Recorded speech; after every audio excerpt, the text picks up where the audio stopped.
Good afternoon.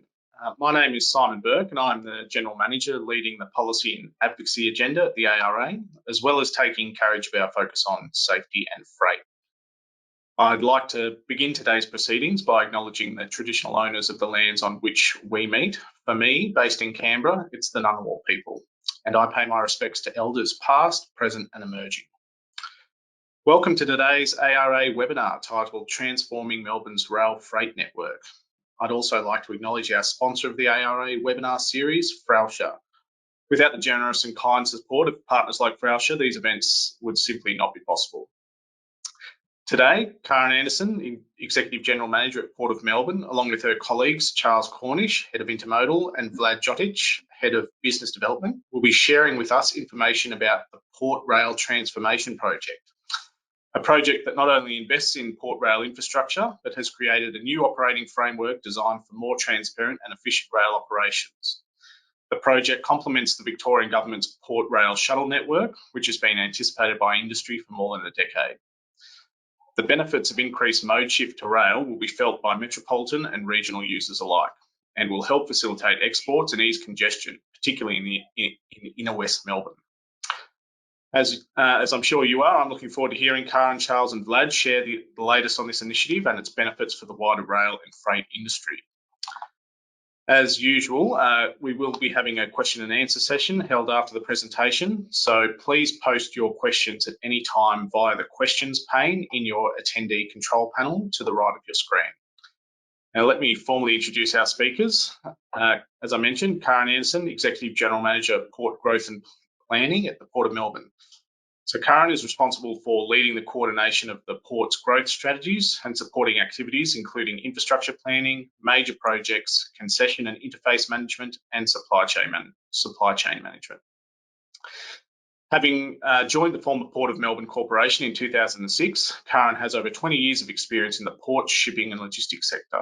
Karen's practical industry experience is supported by formal qualifications in science, law and business. Next, we have Charles Cornish, the Head of Intermodal for Port of Melbourne. So Charles is responsible for operationalising the Port Rail Transformation Project to achieve the Port of Melbourne's rail objectives, along with planning intermodal solutions to ensure efficient road and rail networks that are internal to the port, as well as those affecting the broader supply chain. Charles is a qualified civil engineer with in excess of 30 years of experience working for port authorities, engineering consultancies and municipal authorities. And finally, we have Vlad Jotic, Head of Business Development, Port of Melbourne, and Vlad is leading a team of shipping industry professionals in developing and growing Port of Melbourne's trade. Prior to joining Port of Melbourne, Vlad managed operations at the former DP World Adelaide Container Terminal and DP World Melbourne Terminal, as well as contributing to significant infrastructure projects and supply chain initiatives. Vlad's experience also includes managing the international supply chain of Australia's largest agricultural chemical manufacturer, Nufarm. So thanks, Karen, Charles and Vlad. I'll now hand over to you to begin the presentation.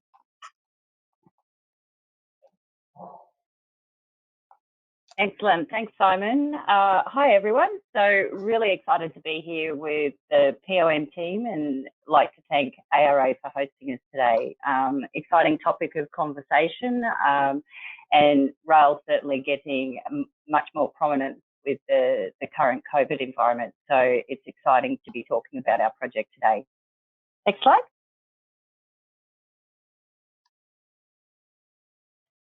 So what we thought we'd do today is just give you a bit of an outline of, give you a bit of a trade update, generally just to put some contemporary context into the conversation, and then also to talk to you about the development context and the vision that we have for rail at the Port of Melbourne, and then we'll jump into some specifics of the project itself. Next slide.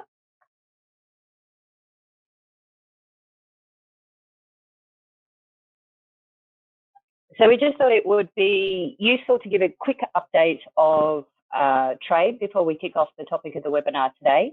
So despite the widespread effect of COVID on our economy and our lives, whilst initially we saw supply chain constraints due to the early outbreak in China, we've subsequently seen reasonably strong trade volumes and uplifts, particularly as we've entered the pre-Christmas season. Here you can see the container volumes over October. So October was a very strong month for container throughput at the port, which was actually up 4.5% above last year's volumes, principally driven by the seasonal peak of import volumes to meet the pre-Christmas inventory requirements. And as you can see, in terms of particularly the import volumes, most of those have been around the key drivers on consumer goods, meeting our retail demands in advance of Christmas. Next slide. So whilst the COVID environment has suppressed many aspects of our economy, the medium to long-term trade outlook continues to remain positive. Containerised trade in particular is driven by the import demand growth, particularly those sort of volumes that we've seen over the last month or so. And that's what's going to underpin our need for additional infrastructure and network capacity going forward. And that's going to drive efficiencies and innovations across our supply chain. Next slide. So to ensure that the port is well positioned in this regard, we've recently published our 30-year infrastructure vision through the Port Development Strategy, which is available on our website. And also, though, as part of privatisation 4 years ago, the state government tasked us with developing a rail access strategy to address the challenges of port rail freight. So many of you in the audience, I'm sure, are aware of the challenges, particularly in Victoria, about getting mode shift onto rail.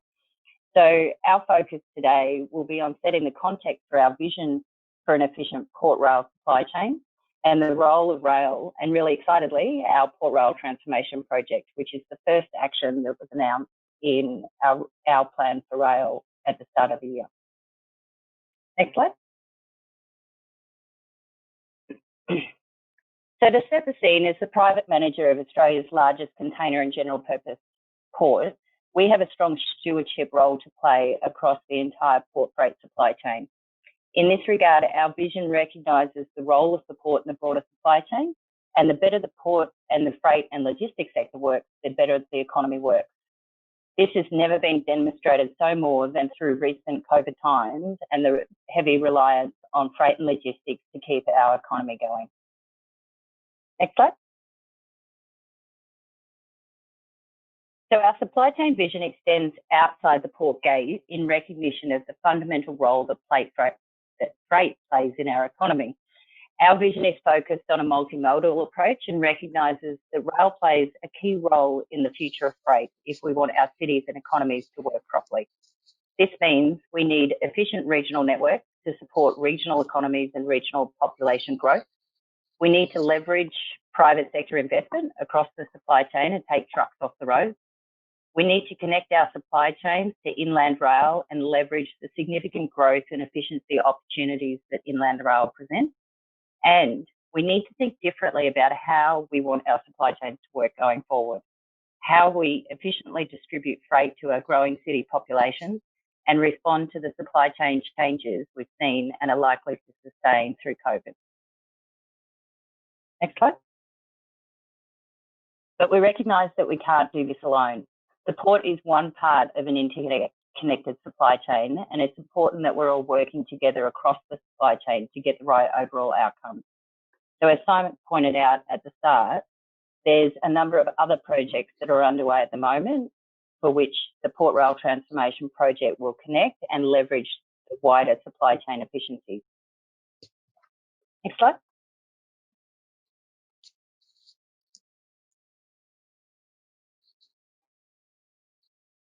And I'm probably preaching to the converted talking about why rail. But as we've seen over recent months, rail and freight and logistics more generally plays a critical role in underpinning the economy. The motivations for the Port Rail Transformation Project were a number of factors, particularly around compliance and the requirement for us to develop a rail access strategy, which required us to actually think very differently about how rail worked at the port so that we could initiate the required effort to initiate mode shift. Obviously, there's environmental benefits associated with rail. the supply chain efficiencies and how our supply chain is changing, and the need to maintain a competitive position for our supply chains, particularly our regional exporters, and also the social benefits. And as a city port, having rail connected to the port and having an efficient rail opportunity for freight means that we can accommodate some of those social amenity issues and manage the growth of the port within that city context. Next slide. So we've all been talking about rail for a really long time, and there's lots of reasons why Port Rail hasn't worked to date. So to develop our plan for rail, we worked with industry and asked the question a little differently. We gathered all of the industry participants together, and instead of asking why not and what does each rail user want out of the system, we gathered everyone together to get a consolidated view on what was actually required to make rail work. The outcome then became pretty simple. So obviously there's an infrastructure component, but the clear message we heard from industry was that infrastructure alone would not solve the problem.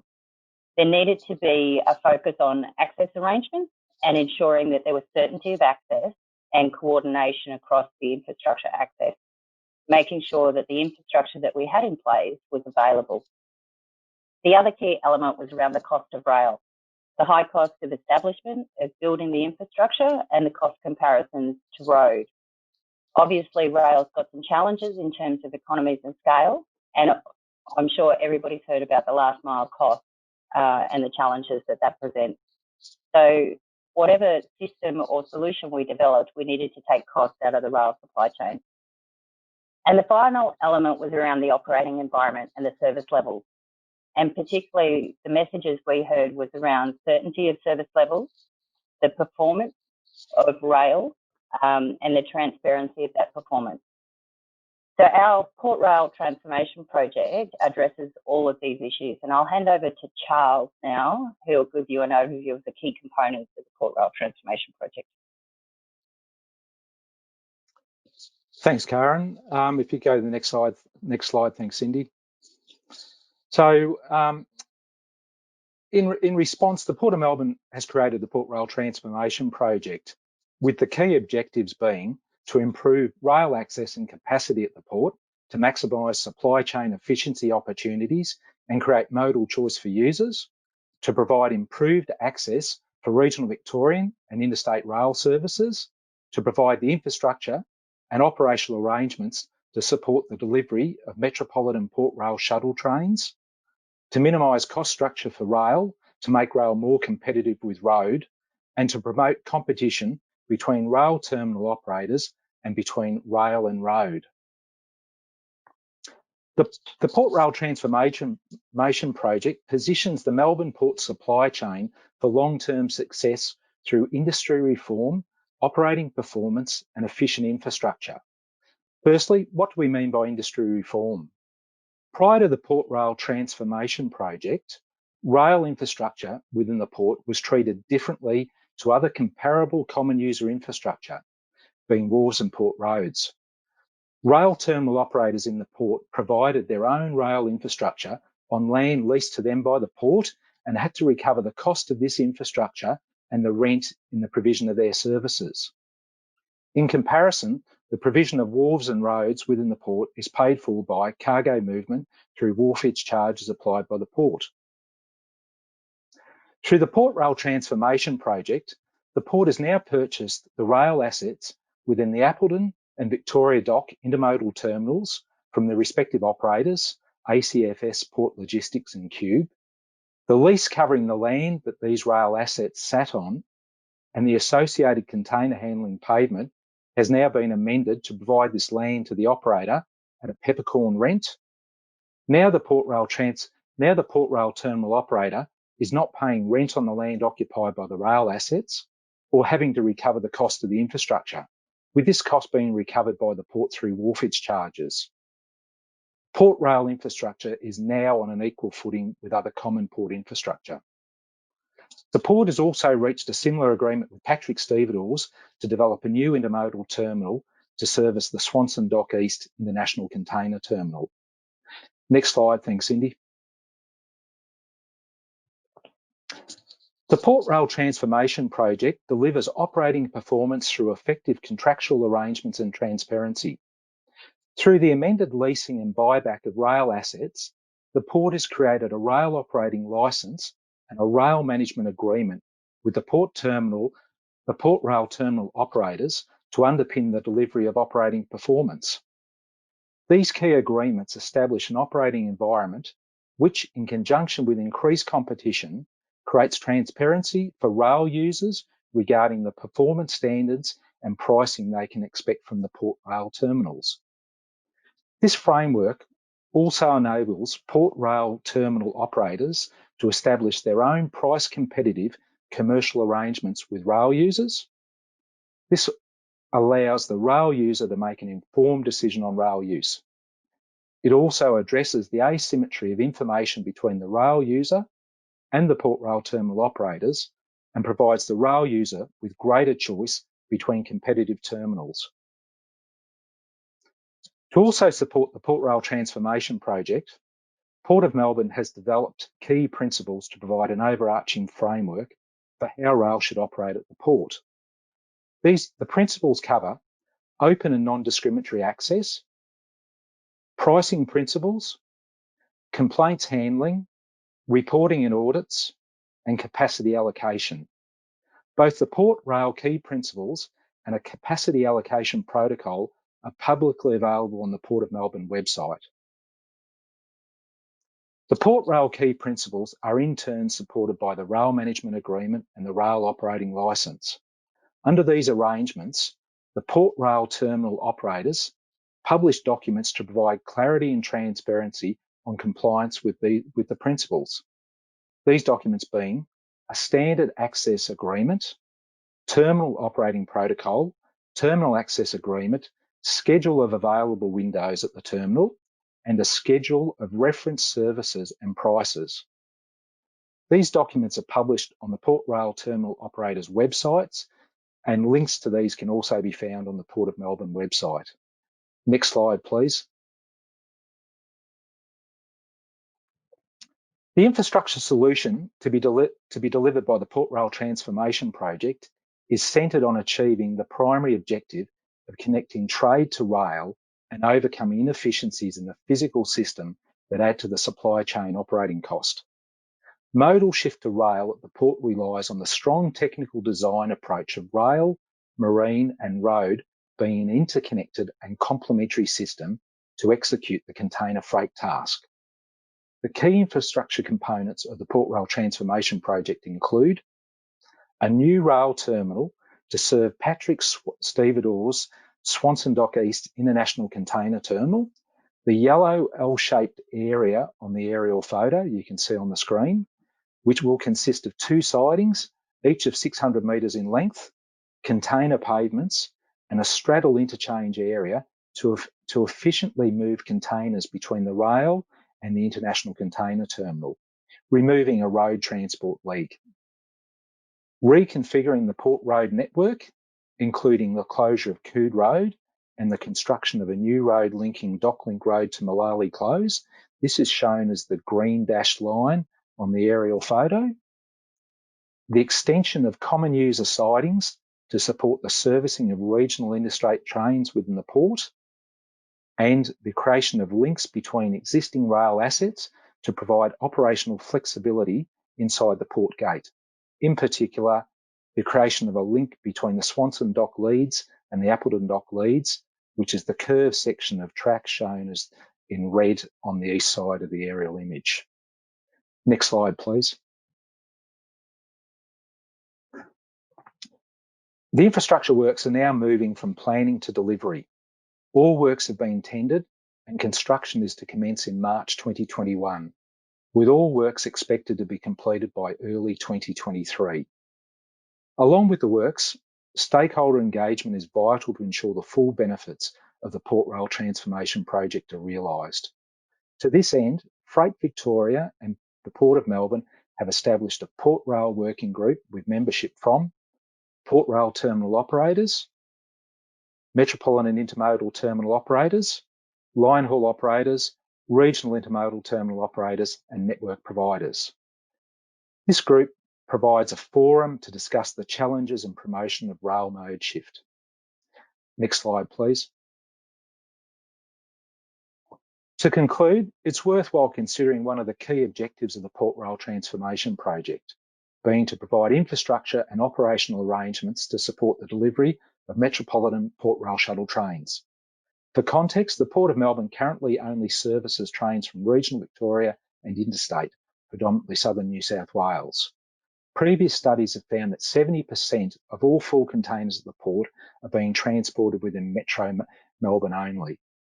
The state, through Freight Victoria, is working with developers and operators of metropolitan intermodal terminals at Altona in the west of Melbourne, Somerton in the north of Melbourne, and Lyndhurst or Dandenong South in the southeast of Melbourne to establish Port Rail shuttle train services between these terminals and the Port of Melbourne. These metropolitan intermodal terminals are shown as the dark green dots on the map and are located within 10 to 40 kilometres from the port. The Port Rail Transformation Project readies the Port of Melbourne to receive and service Port Rail shuttle trains to provide an alternative to road transport in the movement of international container cargo within the Melbourne metropolitan area, delivering modal choice for metropolitan importers and exporters. Thank you. I'll now hand over to Vlad.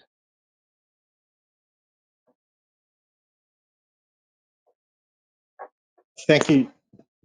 Thank you, Charles. Thank you, Karen, and the ARA team. So, I should clarify, I will have my camera off. I'm actually situated at a very busy intermodal terminal in the regions, and there's a lot of activity around me, so I'm going to have my camera off for the time being. But then once we go into the Q&A session, I'll endeavour to turn the camera on. So, to put in perspective, this graphic here aims to capture all of the key rail links that run to the Port of Melbourne, connect the Port of Melbourne to the region. So you ask yourself, what is the importance of rail to the port? Well, if you go back a few slides to the trade overview that Karen presented, if you looked at the export commodities, a majority of them are actually regional products that come to the port via rail or road, in some cases as well, or majority cases at the moment, from the regions. So the rail enables us to connect those markets and provide and facilitate trade and extend our port into the regional networks. Just something that can be said about our trade figures throughout the year and rail in particular. In the months prior, so let's say around March or April when COVID really struck and movement was restricted, with road transport inhibited with needs for permits and so on, it was rail that really provided that lifeline and moved cargo both intrastate and between the states and connecting to ports and moving the freight to the port, where the road network was really inhibited by the need for permitting and other requirements. So the majority of our cargo are agricultural products originally in regional areas. So as an example, if we look at this graphic here, the key ones are we have wine coming from the Riverina, so number 1 on the map there. We have hay coming from Swan Hill, number 20 on the map there for Ultima Swan Hill. We have grain from Horsham and Doolan. We have logs from Bordertown in South Australia.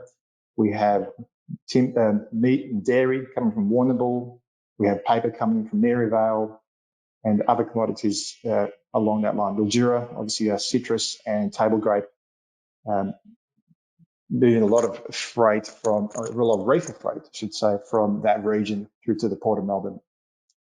The rail lines are the arteries that enable our farmers and producers to reach the international markets through the Port of Melbourne and to compete in global trade, and allows us to support those regional communities and economies. The rail network also extends the port's capacity and trade catchment, and it enables us to compete for those regional export products that have the optionality of going via the Port of Melbourne or other ports where we are equidistant to our competing ports. So there's tension in that market, and as a result, it drives competition. And competition, I think, is good, and the market benefits from that competition amongst ports for freight. It's also the reason why the port dedicates time to sitting alongside the producers, the farmers, the terminal operators in the regions, For example, we have a number of commercial team members who live in the regions and act as a conduit between the port and regional producers and rail operators, as well as other transport operators. It's also the reason why I'm in Swan Hill today, dealing with a number of key parties who move cargo both through the Port of Melbourne as well as competing ports. And we are obviously engaging with these parties, trying to facilitate both a shift to the Port of Melbourne, but also trying to facilitate a shift from road to rail. Now, need to be clear here, we don't have anything against rail transport. To be clear, it is the great majority of our freight that is moved by road and will continue to do so in the future. But facilitating a shift to rail will extend the port's capacity by effectively extending the port to the regions. So one way that we'd be able to achieve that is, if you consider that a train can handle the equivalent of 40 trucks, a single train could handle the same amount of containers that 40 trucks would. So if the greater percentage of our freight is moved by road, as our volume grows, and there was a graph at the start of the presentation that showed our volume forecast, as our volume grows, if you extrapolate 90% of that import volume or export volume collectively, we get to a point where we risk gridlock if the road freight continues at 90% of that market share. So it is really important that we try and encourage it to shift from road to rail. But it also achieves those social benefits that Karen mentioned in reducing level of activity around the port and local communities. There's obviously environmental benefits of rail and just taking a fair bit of traffic off that precinct. Now, allowing the port to be more efficient, in effect, extends the port's capacity. So if the truck can deliver a container to a regional intermodal facility and the truck never has to move beyond that point, and the train consolidates all the cargo and moves to the port, it's far more efficient than having multiple trucks moving to and from the port and the local areas of the port precinct. So if I can quickly step through some of these key sites, I've already mentioned a couple. So we have a fair amount of freight coming in from the Riverina region, so around number 1. So I call that the Lynx train, operated from Griffith across to Junee and then down through to the Port of Melbourne. Essentially a milk run collecting cargo from a number of operators in that region. Already mentioned the Maryvale paper train and the Mildura, the key citrus and table grape commodities, and the ultimate hay, a lot of hay coming out of that region, and then Horsham with grains and timber out of Bordertown. We don't necessarily want to focus on the regionals. I think Charles mentioned that there's a fair bit of work happening in the metro intermodal space, and the port is taking on its stewardship role and dealing very closely with all parties involved in those metro intermodal developments, trying to help those come to fruition. Hopefully there will be some further announcements on that in the weeks and months to come.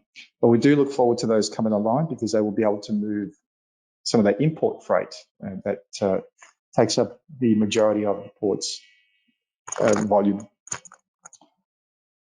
So these are the key areas that I wanted to step through, the key points about our network. I think I'll probably hand back to Simon now, and we'll go into a bit of a Q&A, I think.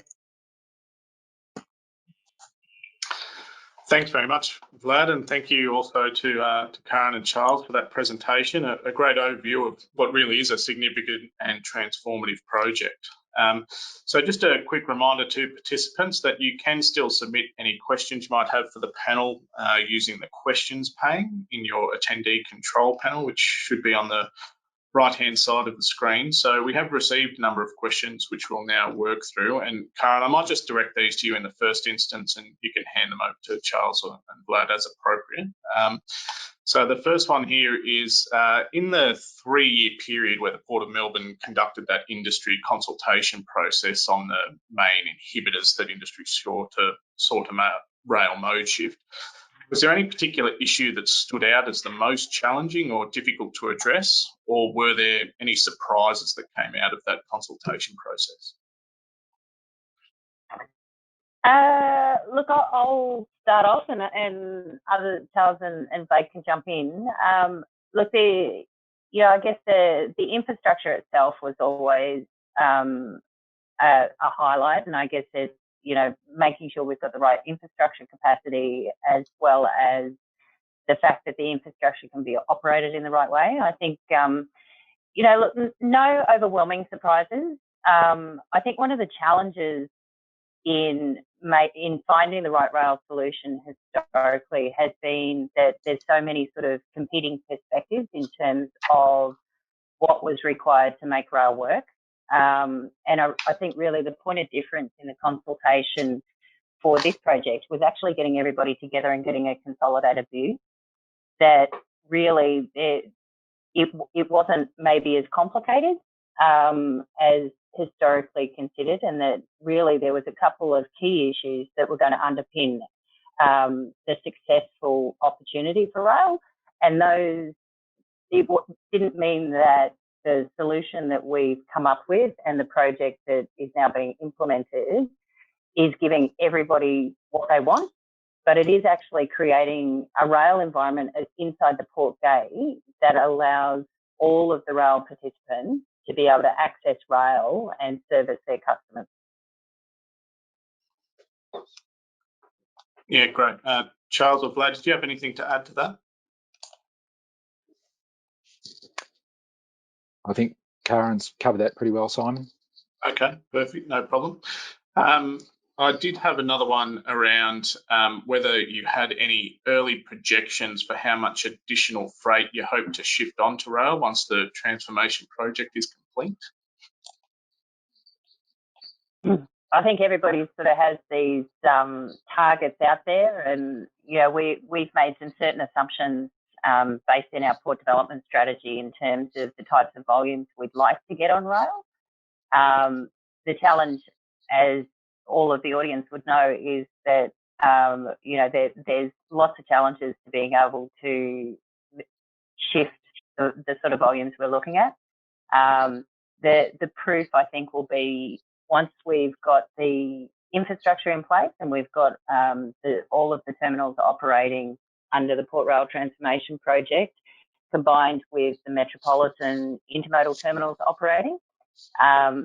The work that we're doing we're updating at the moment the origin destination work, which I think will then give collectively industry some insight into the type of volume that we can target to optimise mode shift to rail. So, in the long-term forecast, to answer the actual question, we'd be looking for 20 to 30%, but they're ambitious targets that everybody's working to. Sure. Further to that, Simon, if I can add, that's one of the reasons why I am in the regions today. Firstly, it's because we can leave the metro area, which is a good thing. It's been quite some time since we've been here.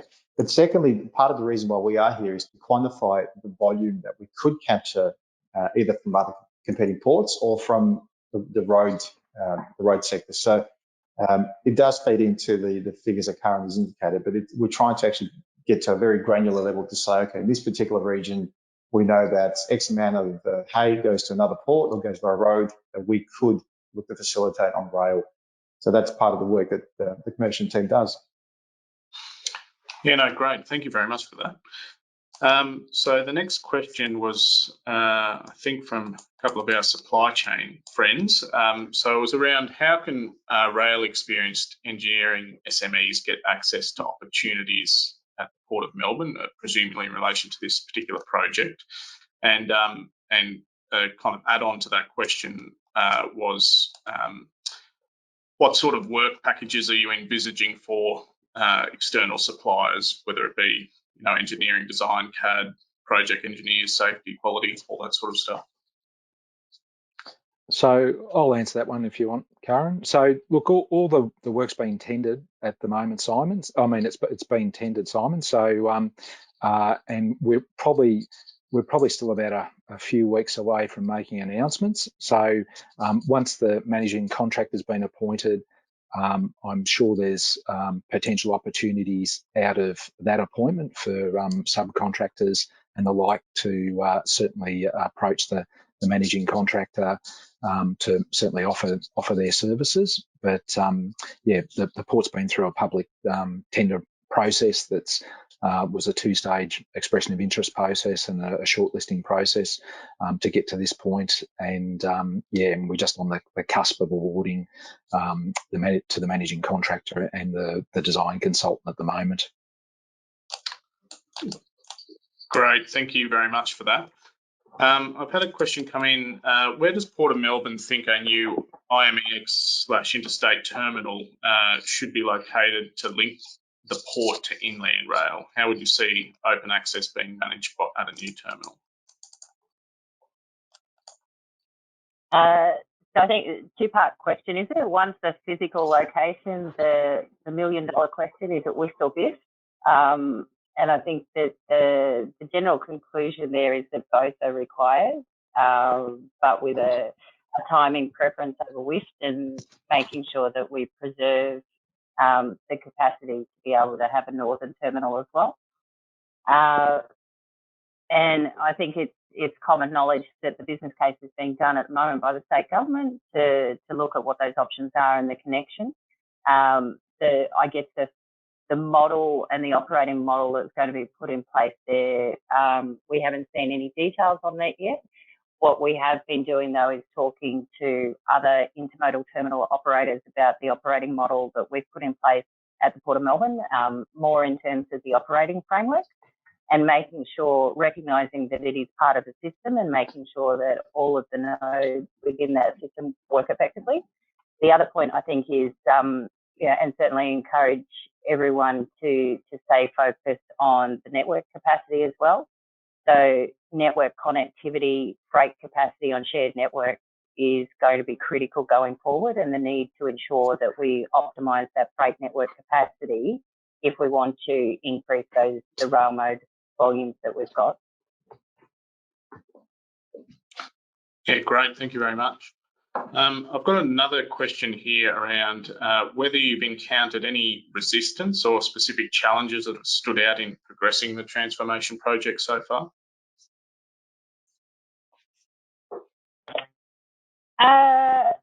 Nothing more than usual. So, you know, we've been through a process with state government. State government has a very strong policy agenda to promote rail mode shift, and obviously they've got their own projects that they're implementing as well. Industry's been really supportive of the project. We've done, as we highlighted, there's been a lot of stakeholder engagement. And then now the usual construction delivery process is the engineers are well on top of that. The delivery program itself will making sure that we can coordinate our infrastructure delivery within the context of all the other infrastructure projects that are going on is probably going to be our key challenge moving forward. I don't know, Vlad, you're closer to the front line. Is there anything you wanted to add in that regard?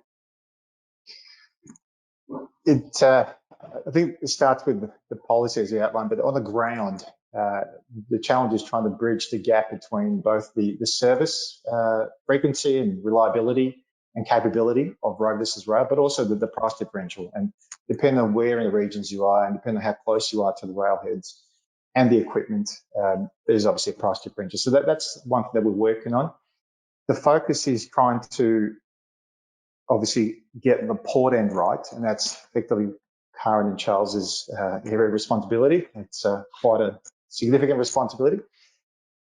What we do in the commercial team is trying to understand the needs of the market. Is there something in particular that we can work on collaboratively to move that container from road to rail? And if it's something that we need to do in the port end, then we work with the port growth and planning team to make sure that those considerations are taken into, or those aspects are taken into consideration for planning purposes. And then when we look to deliver the project, we actually do facilitate that movement and mode shift. Great, thank you very much, Vlad. Just on that point of construction, so we do have a question around that saying, once the construction works do commence next year, are you expecting any significant operational disruptions, and how are you planning to manage those? No, look, what I would say is we're not expecting any significant disruption to existing rail operations. There will be, most of the work will be conducted around rail movements within the port, and a lot of it's the majority of the work is, I suppose you could say, offline. So it'll be built offline, then connected in with through appropriate windows and a track working type arrangements. So we're not expecting major disruption on that space. We're certainly in a very, where we're constructing these things, we're in a very tight space anyway. We're working up against the West Gate Tunnel project. They've got significant works occurring on our boundary where we'll be constructing some of this work, so which we've been managing with that project for the last 18 months, 2 years sort of thing. So we're pretty across managing the works in that space. So yep, touch wood, it goes nice and smoothly when the time comes. Let's hope so. I'm sure it will. I have had a question to just do a little bit of a recap on the dates for the next key steps of the project. I think you may have touched on that, Karen, on one of your slides. It's probably Charles. Yeah, so look, through that one. Yep. Yeah, so what it was, we're expecting to start construction in March 2021 with completion of all works by early 2023. And look, what I would say is that we're readying the port to be able to receive Port Rail shuttle trains in particular. Vlad's talked to certainly about trains coming from the regions, and they've still got a very important role to play, and will still keep being serviced by the port throughout this whole process. But a lot of this work is around readying the port for Port Rail shuttle trains, and that is certainly complementary to the work that the state is doing with the metropolitan intermodal terminals. And their timing, I won't have it 100% right, but their timing is sort of to be up and going within over the next sort of 18 months, 2 years, something like that as well. So it sort of lines up that we'll be sort of completing our works in conjunction with a similar time frame as the metropolitan intermodal terminals will be completing their work and hopefully facilitating the introduction of Port Rail shuttle trains to provide a mode choice for metropolitan importers and exporters. And that's the other key point, showing that the port infrastructure does have choice. You have the choice between 3 rail facilities today, and then in due course there'll be a 4th. But again, much like the choice of export port drives our need to invest in and be on the ground, so will the choice of rail facilities will drive that investment throughout that industry too, and amongst the operators themselves. Thanks very much, Glenn. I've had a question here around for the rail transformation project. Is there being consideration given to account for future green energy mixes for both locos and infrastructure requirements, i.e. hydrogen? I suppose we haven't at this stage. We're looking at the enabling infrastructure to be able to service trains, and I suppose that's one thing we'd certainly welcome those developments by rolling stock operators and the like to be able to introduce those things, and I think it'd be an excellent initiative. But I suppose our focus is on establishing the framework to be able to deliver that competition within the port and the open access and the non-discriminatory access and the infrastructure itself to be able to service those trains, and hopefully that'd be great to see those sort of trains in the port and servicing port freight in the future. Oh, definitely. Thank you. And it's probably just not just the green energy, if you like, but also optimizing freight rail performance as well. So it goes back to the point, particularly on the network capacity. And I think the increasing pressures that will come when passenger freight or passenger rail increases, and then we're also trying to increase our freight rail mode share. particularly where we've got shared network issues, there will be increasing pressure to optimise the freight rail performance. So I think driving innovations not only in terms of the fuel supply, but also how those services are operated will be something that collectively industry will need to focus on going forward. No, very good point. I have had a question come here. I think it was you, Karen, that mentioned that you've established a Port Rail working group with a number of stakeholders involved to provide some input to this project. Has that group? The question is has that group met yet, and have you found it a valuable forum? So we have. You go, Karen. No, it's just we were going to say the same thing anyway. So we've had our first meeting. Charles has been coordinating that one. The first meeting was attended by the Minister. There was obviously a very strong oversubscribed virtual meeting, which was demonstrated everyone's interest and a very strong commitment from industry to get the right outcome. And then I think, Charles, we're regrouping in the new year and we'll start getting more operational in our focus.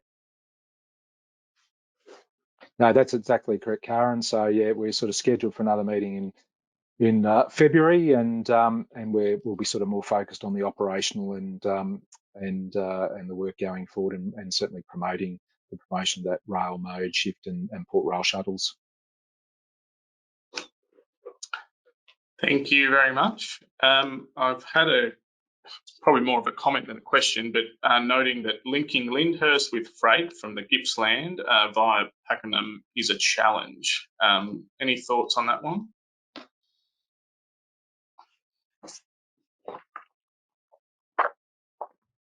Yes, it is a challenge. There's certainly no denying that. There's lots of work going on, particularly on that freight network in terms of, and I think that particular line is one that's probably in advance of other areas, particularly when we start talking about the point I made before about optimising the freight performance on shared networks. So it is one that there's a lot of work going on to make sure that we can get the most efficient operations on that shared network. And I think there's also some infrastructure planning work that's going on in that space as well. Great, thank you. I've had another question come in around that modal shift issue. I think you've kind of touched on this a little bit already, but might want to expand. So it's just what are your views on the key issues that are required to actually deliver that modal shift? Do you think it's a price issue, a rail reliability issue, or a combination of factors? So Vlad, do you want to touch on that one first? Yes, yeah. So it is a combination of all those factors. So the cost of getting the right type of equipment, the right type of container to the right place at the right time, and then being able to bring it back to the port to meet the vessel schedule. It's all part of the process of trying to encourage mode shift. Price alone is one thing. I don't think the market necessarily needs to get the price parity between the two modes, but what they do need is some certainty around how the cargo is handled and that it will be received by the right vessel at the right time. So any impediments along the way will impact on the ability to shift the freight from road to rail. As an example, if we look at a container, a flexi tank of wine, so a large bladder of wine in a 20-foot container, the more times that container is handled, the more chance there is of that container being damaged in transit. And that is a key concern for the freight forwarder, for the cargo owner, and ultimately the customer. It's a reputational damage more than anything. So they're the issues, other than price alone, that we are working through within industry, the cargoes and the shipping agents, to be able to facilitate that. So it's not as straightforward as presenting a rate card that says, well, this is our price. It's about understanding their needs more so than just that headline tariff rate. So it is quite an involved process, and it is quite a lengthy discussion where first you identify the opportunity, and again, that's why we're in the regions on this trip, and then you work through with the people involved to understand their needs and put a priority around them, and hopefully be able to address some of those issues and ultimately move that container onto a train through the Port of Melbourne. Great, thanks so much, Vlad. I've seen another question pop up around access. Is access dual gauge? Yeah, so it certainly is. So all the works we're doing, and certainly all the works within inside the port, is dual gauge. Okay, fantastic. I've got another question here, noting that once the Port Rail Transformation Project is complete, I think it was in 2023, what's the next big focus area for the Port of Melbourne beyond this? So our port development strategy includes a list of 10 projects that we are working through in our pipeline. There's a number of projects where we've started early work on as well. So particularly from a rail perspective, WebDoc Freight Link is a big focus. So the Victorian Transport Strategy identified WebDoc Freight Link as one of the key projects that was required. I think that plan identified that project should be shovel ready within 5 years. So we would certainly like to see the planning work for WebDoc Freight Link accelerated and link in with inland rail and leverage those opportunities. The next tranche of container capacity will also be at WebDoc. So having a rail connection to the container terminals at WebDoc will be particularly important. And then progressively building the overall capacity of the Port of Melbourne. Fantastic. Thanks very much, Karen. I did have a question here around whether you're aware if there's other ports in Australia that may have gone through or considering going through a similar journey to what you're doing in terms of expanding that collaboration with rail and trying to get that greater rail shift. Is there any lessons from the project so far or experiences that you think would be worthwhile considering being considered by other ports? Look, I think when we were developing our approach, we certainly looked at all the other examples out there, not just across rail industry, but also across different types of assets, and looking at how to get the best out of the infrastructure that's available. I think as a landlord port, we aren't operators, but it was important for us, and particularly under the new Port of Melbourne model, it allowed us to be a little more innovative and take a leadership role in driving those industry solutions.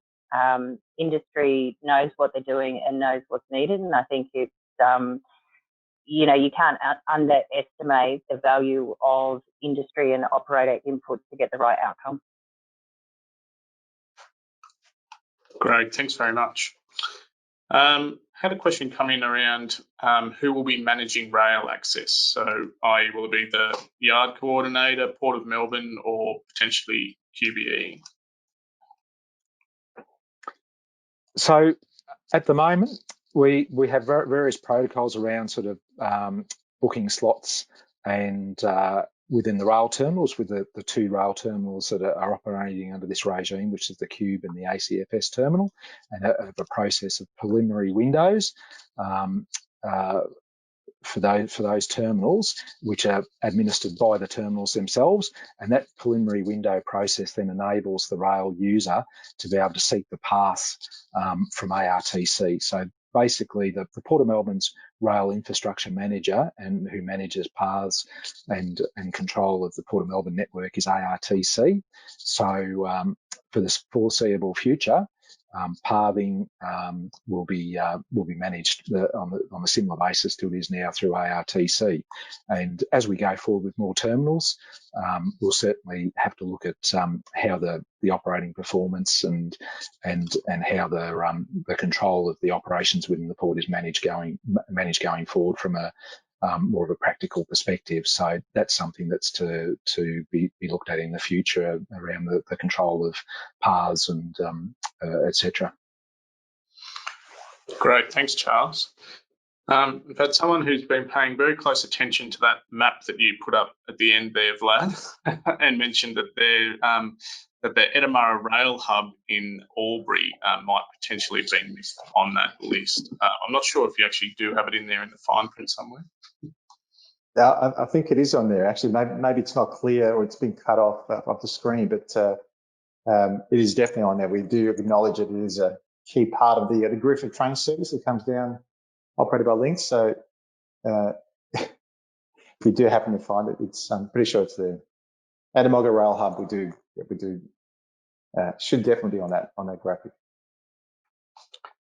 Okay, great. Look, I think that's all of the questions that have come through now, and we are just about at time. So we might actually wrap it up there. So look, thank you again, Karen, Charles and Vlad, for your time today. It's greatly appreciated, and thank you so much to all those participants who joined us today and engaged in the Q&A. It's much appreciated.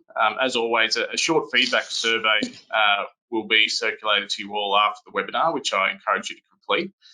Our next webinar is actually this Friday, 27 November, and this event is part of the Women in Rail Network Conversation series, with the focus on Friday's discussion being overcoming barriers. So I encourage you to participate in Friday's webinar if you're available. And of course, our next major event is Ozrail Live, be held next week from 1 through to 3 December. So a number of the themes raised today will be further explored as part of our expanded 3-day program. So if you haven't already registered, please make sure you do so soon. And as you're no doubt aware, the event this year will be delivered online. So it'll make it a great chance to hear from industry leaders from obviously across Australia, but also around the world. So and obviously you can do it all from the comfort of your own home or office.